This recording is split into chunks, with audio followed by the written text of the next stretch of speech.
ये हक हमारा, ये हक हमारा, ये हक हमारा, ये हक हमारा। یو احتجاجي مظاهره مونږ شروع کړې ده او د درې ورځو نه مونږ دلته ناست یو. نن زموږ درېیمه ورځ ده. 2 شپې هم مونږ په دې ځای باندې وکړې.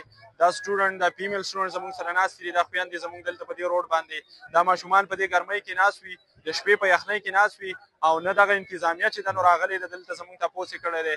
وي سي صاحب چې دی نو په 3 ورځو کې دې سټوډنټ ته راښکاره نه شو چې دلته د دوی پوښتنه وکړي چې دا سټوډنټ مطلب په څومره تکلیفاتو کې دي او یا څومره په یخنۍ کې دلته ناست یا څومره په ګرمۍ کې ناست دي. دا خویندې ذلیلې کېږي دلته، نو هغوی ته د دې هېڅ شي احساس نشته، هغوی نه دي راښکاره شوي. زموږ مطالبات تر اوسه پورې نه دي منلی شوي. دغسې زموږ چې کوم سیاسي نمایندګان دي نو شهریار به یې خو خپل پی یې رالیږلی و ایمنه شهریار صاحب، خو د هغې نه علاوه چې نور کوم زموږ ایم پی ای صاحبان دي، ایم پی ای داود افریدي او ډیډک چیرمین ایم پی ای شفیع جان صاحب او کوم لا منسټر چې دی افتاب عالم صاحب، نو هغوی تر اوسه پورې دلته راښکاره نه شو. نه ډسټرکټ اډمنسټریشن والا څوک راښکاره شو، نه ډي پي او صاحب راغلی دی، نه ډي سي صاحب راغلی دی، نه اسسټنټ کمشنر راغلی دی او هغوی ټول الریډي موږ انفارم کړي دي چې دلته د سټوډنټ سره دا ظلم روان دی، دلته دا بربریت شروع دی او دلته دا کرپشن، دا تعلیمي کرپشن شروع دی. خو هغوی د دې باوجود د دې سټوډنټ تپوس له رانغلل، د دې سټوډنټ اواز یې وانه اورېدو، د دې سټوډنټ مطالبات یې وانه اورېدل. نو دا د دوی دپاره هم د یو شرم مقام دی ځکه چې دا زموږ الیکټډ نمایندې دي او د دوی په حلقه کې دا ظلم روان دی او دلته څوک تپوس کولو والا نشته. موږ مطالبات ډېرې سمپل او ساده دي.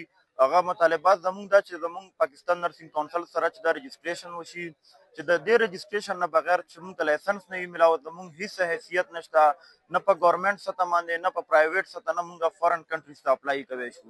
زموږ دوه مطالبه پیډنټرشپ ته چې هغه پاکستان نرسنګ کونسل چې کوم آئین دا په هغې کې دا هغو ذکر کړی ده چې دا د انسټیټیوټ ذمه داري ده، او چونکې دا ګورنمنټ انسټیټیوټ ده نو دا د دې ذمه داري ده، په دې باندې دا موږ سره خبره وکړي شي.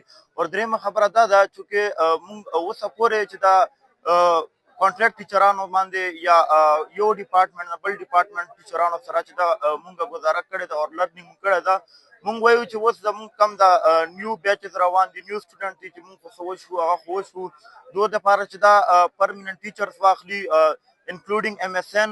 او زموږ چې کومه لاست مطالبه ده هغه دا ده چې موږ ته سپریټ بلډینګ راکړي. سپریټ بلډینګ چې دا د پاکستان نرسنګ کونسل یو کرایټیریا ده، که سبا دو لاړ شي پی این سی ته نو هغو به ورته وایي چې اوس موږ ته چونکې دا بار بار هغه راځي پیغامات چې موږ د سره خبره وکړه او د منسټر سره او هغه سره، خو که بیا هم ته راشې چې ستا هوم ورک نه وي کمپلیټ نو تا څنګه چې دا هلته تا خبره وکړې هېڅ حیثیت نه لري.